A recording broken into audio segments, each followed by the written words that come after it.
USC men's basketball lands a big fish in the transfer portal as they attempt to retool for year 2 in the Big Ten. Plus, 3 former Trojans hear their dreams come true as their names are called in the NFL draft over the weekend. Finally, both LA basketball teams are facing elimination. We'll break down their chances to advance. All that and more coming up next on Sports Scene.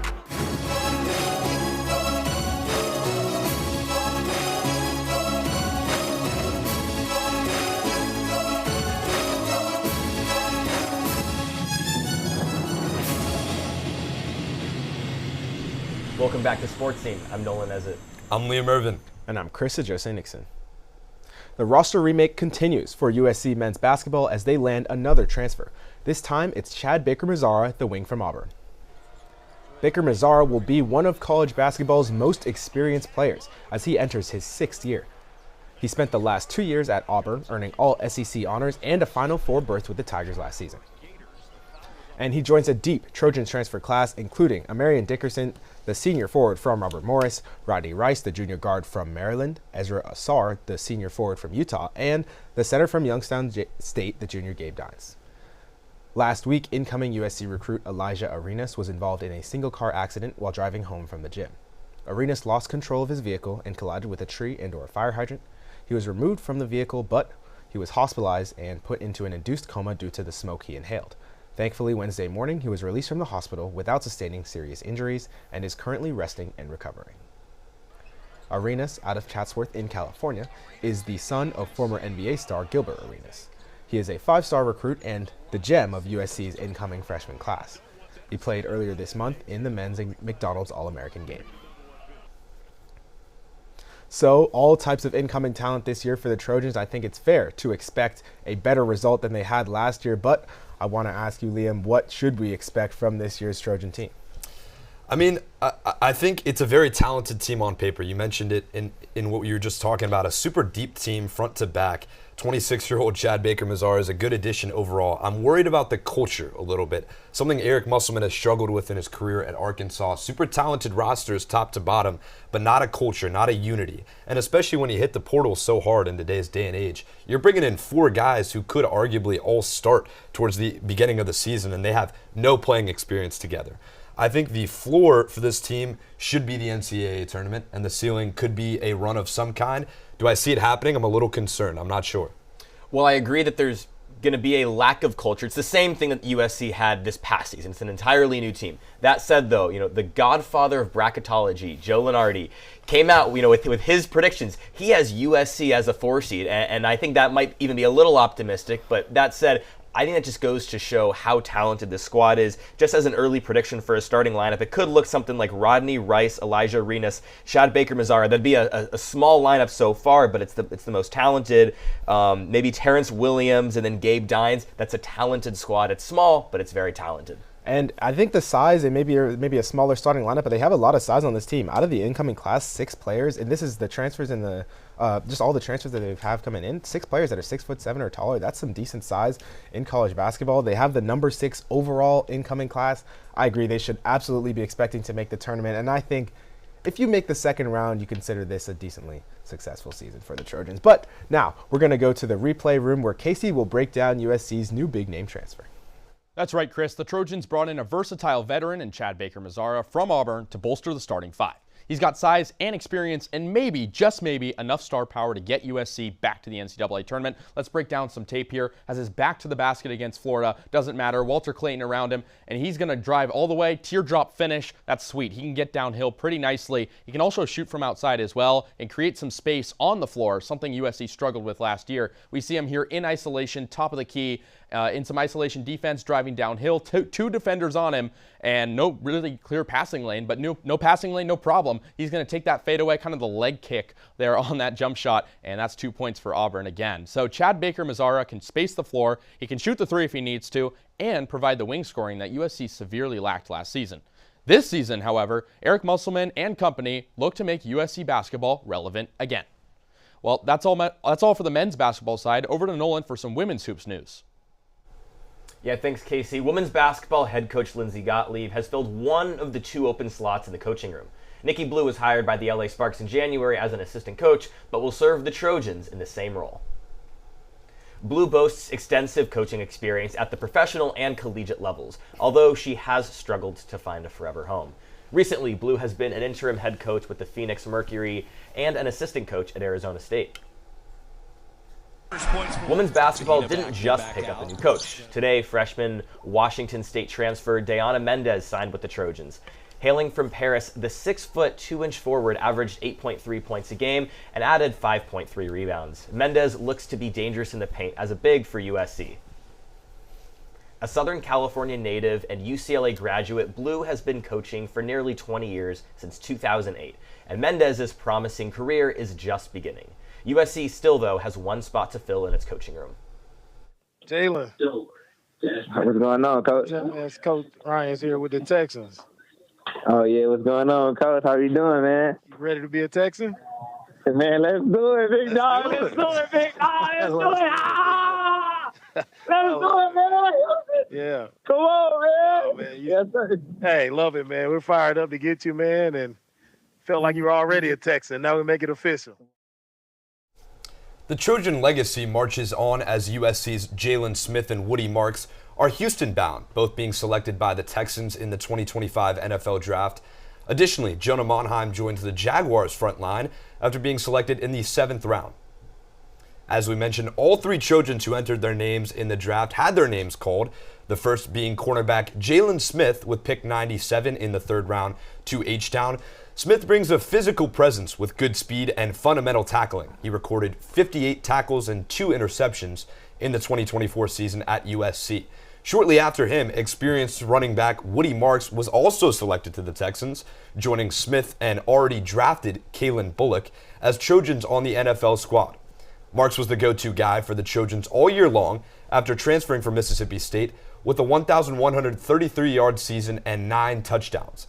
Finally, as mentioned, the Jaguars picked up Monheim with pick 221 to round out the NFL draft for the Trojans. So Nolan, we talked about it last week a little bit, but now that the 2025 NFL draft has concluded, which Trojan do you believe has the best fit moving forward? Well, Liam, my prediction was it was going to be Woody Marks. I think if you're a running back, you get drafted by a team that has a limited room. That said, Woody Marks is competing with Joe Mixon now. That's one of the better running backs in the league. Not a fan of that landing spot, so I'm going to go Jalen Smith. He joins a secondary that just ranked 6th in fewest passing yards allowed last year. It's a talented room, and I know you might think, well, how is he going to fit in? How is he going to get any minutes? Well, they traded up to draft him, so they like something about him. He's already going to have chemistry with Kalen Bullock, who he obviously played with at USC. I think the chemistry is going to be there. I think the talent around him is going to be there. It's a great unit, and I think he's a great versatile player. I 100% agree, because this is a question I want to ask you. How many good DBs does any NFL team need? And that's a trick question, because there is no answer.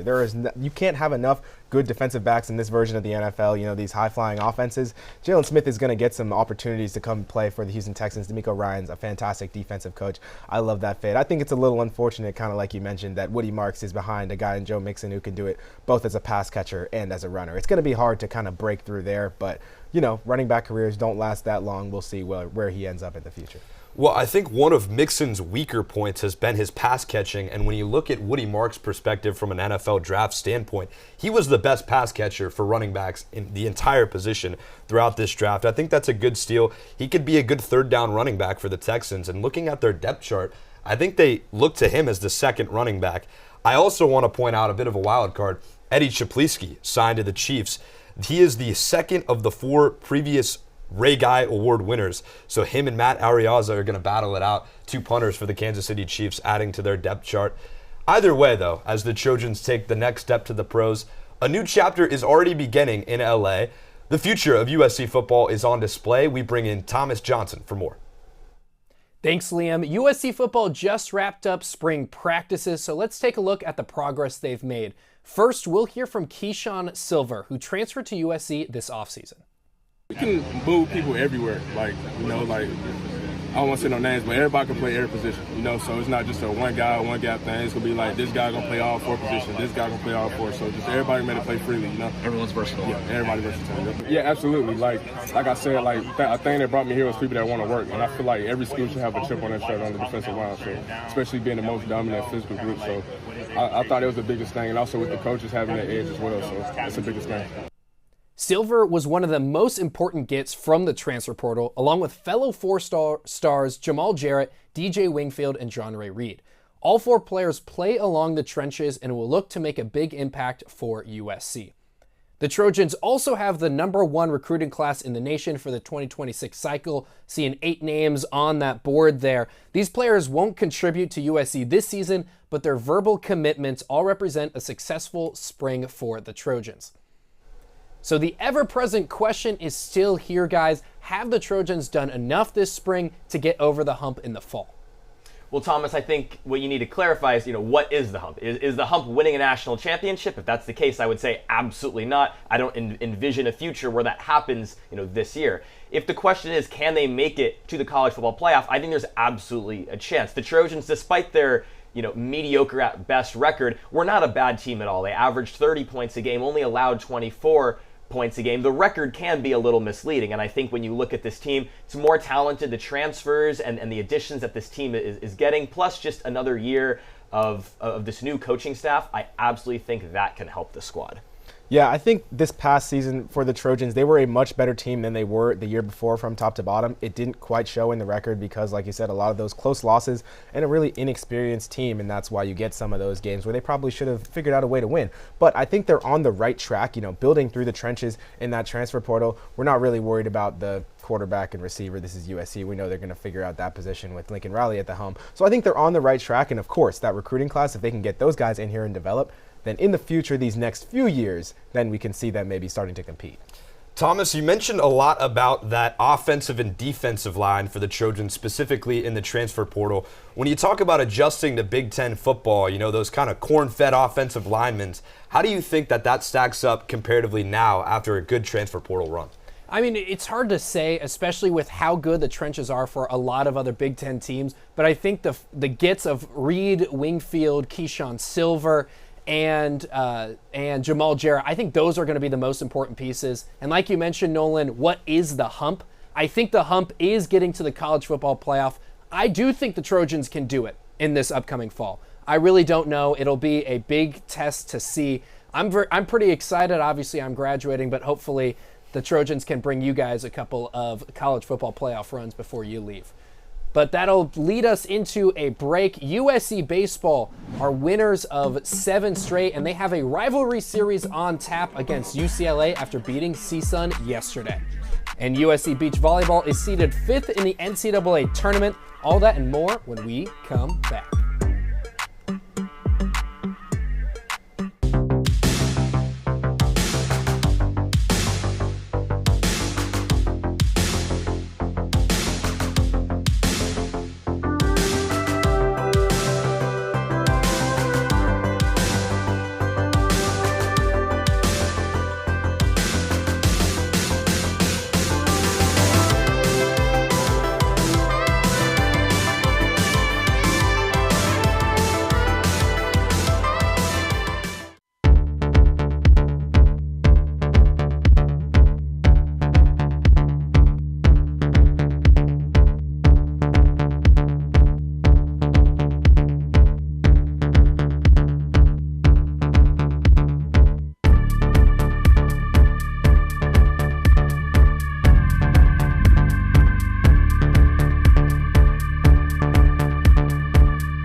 Heading into Tuesday night's matchup for the Trojans baseball squad facing Cal State Northridge, Andy Stankiewicz and company had one goal in mind: to move themselves into the postseason field. Breaking ball, long fly ball to right field. Sanderson to the track, to the wall, looking up, he leaps, it's gone. 2-run home run for Andrew Lamb, 8-0 USC. USC 29-14 heading into this matchup, and Cal State Northridge in their way of a 30-win season in a midweek game. It was all about Andrew Lamb in this one. Back to the second inning, Lamb doubles off the wall in right field, and then just one inning later, the left fielder takes one to the right center field gap just shy of the wall. This time Lamb digging for third base, and he slides in there safely, just a single shy of the cycle. The Trojans dominate and win 8-0. Taking a look at the Big Ten standings, the Iowa Hawkeyes have placed themselves atop the division following a series sweep over Indiana. Rivals UCLA are 4 wins behind them with a 16-5 record, and 2 spots below them following the 7th consecutive series win of the season. The Trojans position themselves well in the Big Ten standings with a 14-7 record. So entering Sunday's play with an RPI of 37, Liam, what do the Trojans have to do to be successful facing a tough weekend series against the crosstown rivals UCLA? Yeah, well, Chris, I think it comes down to this. The UCLA Bruins pitching staff so far has been really elite, a 4.80 ERA and an opposing batting average of 244. You got to slow down the big guys. Rot Shalowski has been really solid. He had 2 homers the last time these two teams played. And the Trojans had 10 hits. They did a good job hitting the baseball, but you've got to hit timely, right? Hit when runners are in scoring position. If they do that and they win at least one game, I think they have a good chance at clinching the playoffs. All right, and I honestly take it in a different direction. UCLA has scored 8.37 runs per game in the Big Ten Conference play. I think you need your top of the line starting performances. You can see it from Caden Aoki over the weekend. It happens, but it hasn't been consistent for the Trojans this season. You need your best pitching efforts. But from the field to the beach, Nolan has more on how beach volleyball fared in tournament play. Yeah, thanks, Chris. Beach volleyball wrapped up MPSF tournament play, beating every opponent other than Stanford, who they lost to twice, including in the championship. Beach volleyball's quest for a 5-peat in the NCAA tournament is now underway. Every day I come out here, every day we're in the weight room, every lift we know that we're doing this to get stronger and be more in shape than the other team. And I think every day I'm confident that we are working 5 times harder than any other team in the country. So I think I do that for the national championship, but I also do it for the girls around me. The Trojans are a 5 seed in the 16-team tournament and will play the 12th-ranked North Florida squad in the first round on Friday at 7 a.m. If USC wins, the squad will then go on to play the winner of LMU and Florida Atlantic on Saturday. And if the Trojans continue to advance, they may face that Stanford squad that tormented them in the MPSF tournament in the NCAA semifinals. Now keep your eyes out for USC victories. The tournament is a quick one, wrapping up after just one weekend. Now let's send it over to Scott Hills to highlight USC's top 3 plays of the week. Well, guys, a lot of Trojans teams are getting into the heat of postseason play, so for one last time this semester, we bring you our top 3 USC plays of the week. First up, a block party for the men's volleyball team who stuffed Stanford in the MPSF tournament semifinals. And none other than freshman star middle blocker Parker Tompkinson, putting an end to that Stanford offense with a huge game-time block on the Cardinals' right side. We've seen Tompkinson cap off wins like this all season long, and this time it was good to send his team to the conference finals. Next, we take you to Minneapolis, where USC baseball pulled off the series sweep of Minnesota in dramatic fashion, with a 9th-inning comeback in Sunday's matchup. It was Ethan Hedges' RBI off a grounder to the left side in the 9th that brought home pinch runner Zach Schwartzberg to give USC the lead. For our last play, it's got to be standout freshman attacker Emily Osmus, who became the fastest Trojan to score 100 goals. Here's her record-tying goal, which was a part of her 5-goal effort to help push USC to a 20-5 win over Indiana in the MPSF tournament quarterfinals. That's going to do it here for Scott's top USC plays of the week. Thanks for tuning in all semester as we've highlighted the best Trojans athletics action all season long. Let's send it back to highlight some more Trojans greatness in this week's weekly awards. Well, thank you, Scott. Those highlight plays for the Trojans are translating into conference-wide honors. 2 baseball players earned recognition as Caden Aoki was named Pitcher of the Week for his complete game gem Saturday, while Andrew Johnson was Freshman of the Week, tossing 6 1/3 strong relief innings and earning the win Friday. Jasmine Koo was unanimously chosen as the Big Ten's Freshman of the Year for women's golf. Her 4 wins this year tied a program record. She also made the all-conference first team, joined by teammate Catherine Park, and Bailey Shoemaker made the second team.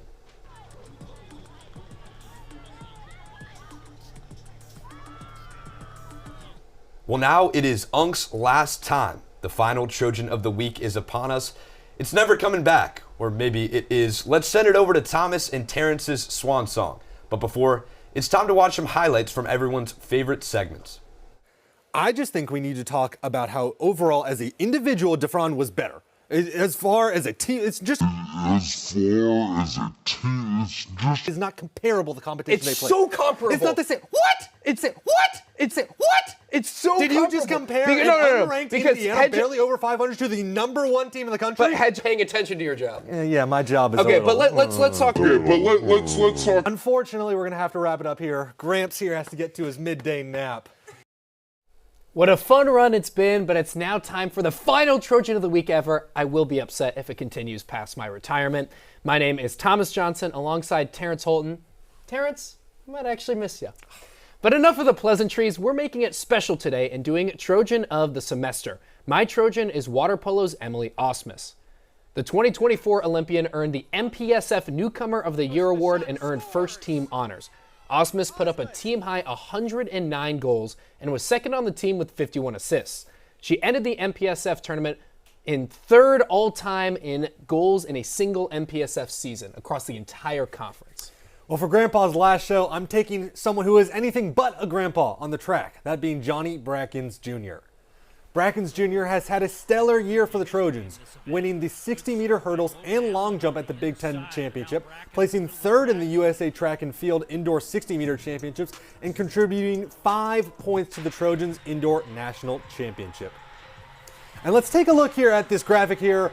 This is an incredibly accurate depiction of what this year has been like for Trojan of the Week. Obviously, I'm like Johnny Brackens Jr., winning the race, and you're falling behind right there. Well, it almost looks like your legs are going to hit the hurdles, and you're going to fall over. A hurdle? That was totally a hurdle. It said finish on it. All right, but I'll let you go first. It's your first. It's your last time. Mind you, Johnny Brackens Jr. is only 6 months, or actually, no, 5 months younger than me. So if I'm a grandpa, he is too. Okay. But what I will have to say is you brought up a lot of Big Ten stuff, a lot of conference stuff.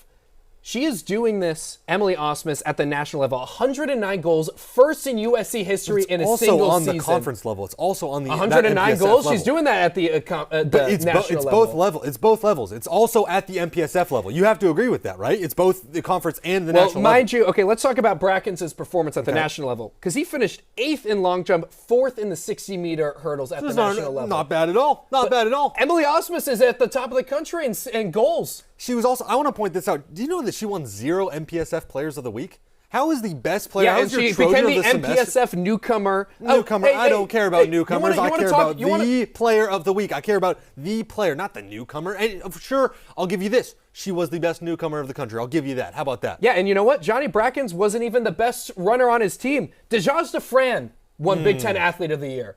Johnny Brackens did not. So you pick somebody who finished worse than his own teammate. Worse, that's no. Who won Big Ten Athlete of the Year? I know was it Johnny who was voted. Brackens? I completely disagree with that. That's my personal opinion. I completely disagree with that. Look, all of these people who watch track for a living. He has the fastest 60-meter hurdle. You talk about the national level. He's the fastest 60-meter hurdle in the NCAA this year. Then how did he get fourth? How did he get fourth? Not at the national. He just had a decent performance, but just in total, that's just No. He finished fourth. He finished fourth. I'm talking about a different race. He still had the fastest time this year. Yeah, and yet he finished fourth against the top of the competition. You mentioned that Emily Osmus, the third most goals in conference play. What am I mistaking? The most goals in the conference. Most goals in a single season in USC history. Okay. And the third most goals all time in MPSF in a single season. All time. That's pretty decent stats, I suppose. Pretty decent as a freshman. She was on pace to crush. Individual accolades. We got to talk about Brackens Jr. He won 2 Big Ten championships. That's no small feat. Yeah, and then he finished 4th. May I ask you, what has Emily Osmus won yet? She's entering the NCAA tournament this weekend. Nothing right now. Okay, she hasn't won. Okay, so if in a week, if she wins the national championship, would you change your mind and agree with me? No, because Brackens Jr. still has a national championship. No, he doesn't. Yes, he does. He won 2 Big Ten titles. He also won the national championship. He also won an indoor. As a team. He scored 12.8%. He contributed. He put 12.8% of USC's teams. If Emily Osmus scores, let's say, 3 of USC's 15 goals in a national championship game, would you consider her a national champion? Well, she is a national champion, and that she scores more than that. She scores a much higher percentage. That's hypothetical. That's a hypothetical. That's no, all that is. No, it's not a hypothetical because she has 109 goals this year. We're talking about a future national championship. Maybe she has a mediocre season. Whatever. A mediocre season? Okay, NBSF Newcomer of the Year in the history. I meant mediocre game. Excuse me. That's my mistake. And we're going to have to wrap things up here. But Thomas, before we go to break, it's your last show. And I'm going to miss you. You are the creator of Trojan of the Week. You're the managing sports editor here. And I'm going to miss you. I mean, you're a good friend. I'm going to miss you. I'm going to miss you too, Terrence. That being said, there can only be one true champion of Trojan of the Week. And I am declaring myself the world heavyweight champion of No, don't break this. It's Trojan Visions. It's not mine. Don't break it. Oh, so you stole it? I did not steal it. So you stole it. I borrowed it, and it was given to me. Okay, you stole that in the same way that you're trying to steal the title. It was given to me. By who? Who gave it to you? The committee. They decided that I was the best. The committee. Coming up, the NBA playoffs are in full swing, and the Lakers and Clippers are on the brink of elimination.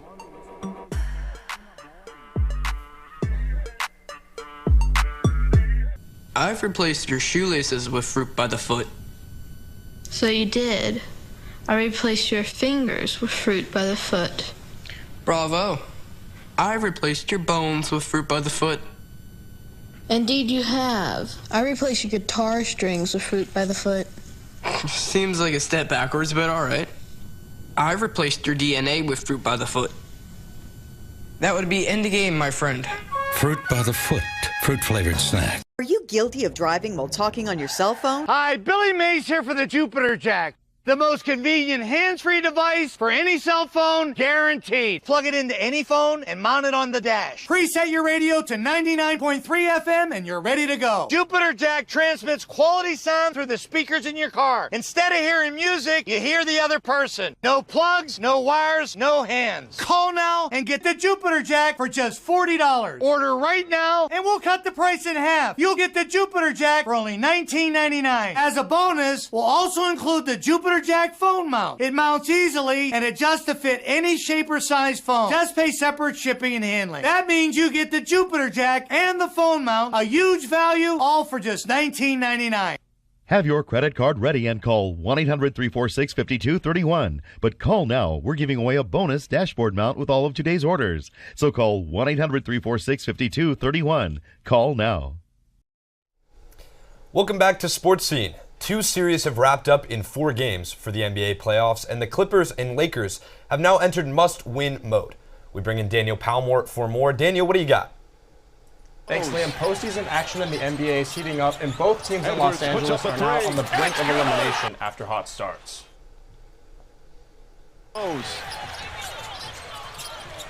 Edwards puts up a 3. It's good! The Lakers and Timberwolves square off in an elimination Game 5 tonight as the Wolves have the chance to boot the Lake Show out of the playoffs. In Game 4, Anthony Edwards scored 43 points in their win as LeBron went scoreless in the 4th quarter.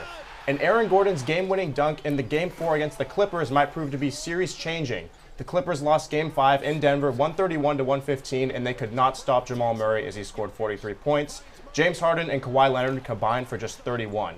And meanwhile, in the Bay Area, the Warriors are on fire, and despite being injured, the Houston Rockets simply have no answers for playoff Jimmy. I mean, if this were the regular season, he'd probably miss another week or two, but it's the playoffs, and he's Jimmy Butler. So this is what he does. The rebound at the end was just incredible. The elevation, the force, then of course knocking down the free throws to clinch it. Jimmy was just amazing. I mean, if this were the 2 top seeds in the both conferences swept their first-round matchups to move on to the conference semifinals, while OKC still awaits their opponent. The Cavs will take on the Pacers after they eliminated the Bucks. The Celtics also advanced after taking down the Magic in 5. Now, guys, as we head into the second round of the playoffs, what are you going to be looking out for the most as the postseason continues? Well, there's 2 things I'm looking out for. First one is in this first round, Clippers-Nuggets. I think that's going to go to Game 7. I think that's going to be an interesting series. But heading into round 2, the Cavs were not my bet to make it out of the East. I thought it was going to be the Celtics. The Cavs have beaten the Heat by an average margin of victory of 30.5 points. That's not a max margin. That is an average margin of victory. I've never seen anything like this dominance. Yeah, I'm saying with the first round as well. I've rode and die by the Clippers all year long, and I think that they'll win this series eventually.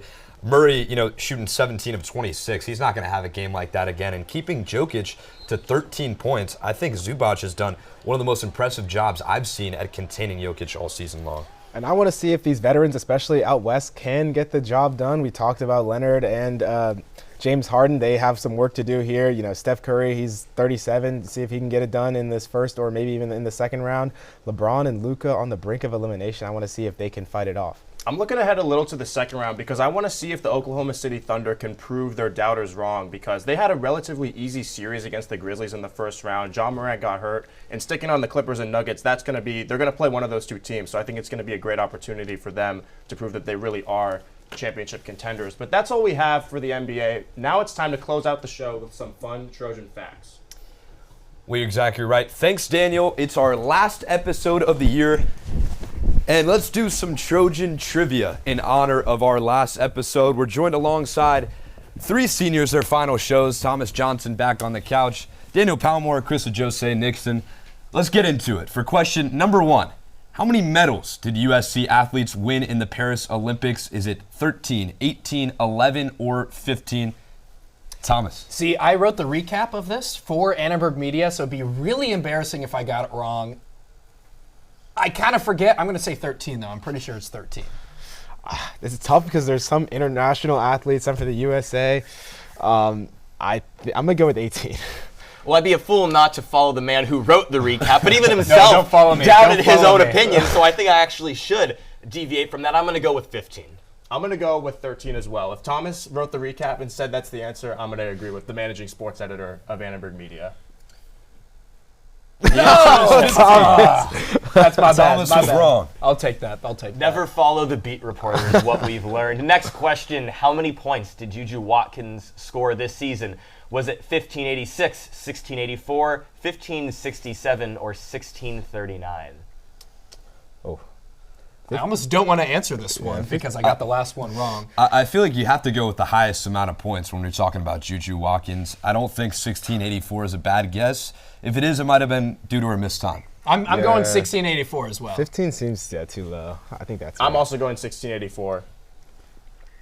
Well, if you're an optimistic Trojan, as you guys were, you're in luck. The correct answer is 1684 points. Maybe given the highest number, there was a little bit of a gimme. Never doubt Juju Watkins. Exactly. A little bit of redemption for us. But for the final question for today's trivia, which USC Trojans team has racked up the most national championships? Is it A, football, B, baseball, C, track and field, or D, both water polo teams combined? So this is tough because it has to be teams, because track and field, obviously they clear with the individuals.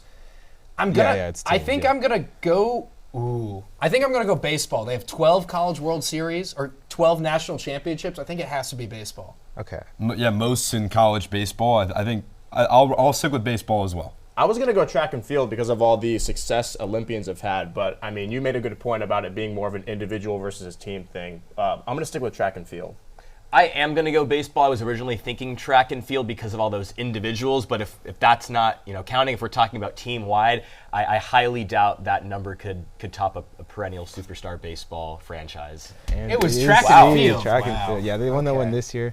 So, I mean, I guess they have two chances, 4 chances. They have indoors for both men's and women's, outdoor for both men's and women's. That's the key. Well, gentlemen, before we wrap things up, I know we're a bit over time, but it would be wrong of us to not thank the people behind the scenes who make this show possible. Last show of the semester, we couldn't thank our lead producer, Hayes Flanagan, enough, our assistant producer, Anthony Bettino, Sammy behind the control panel, and everyone else who has done an amazing job to make this show happen. Truly, this show is not possible with all the people right next door to us in the control room, so I really appreciate all of those people. And to the 3 seniors right here, the old heads, that'll do it for us on Sports Scene.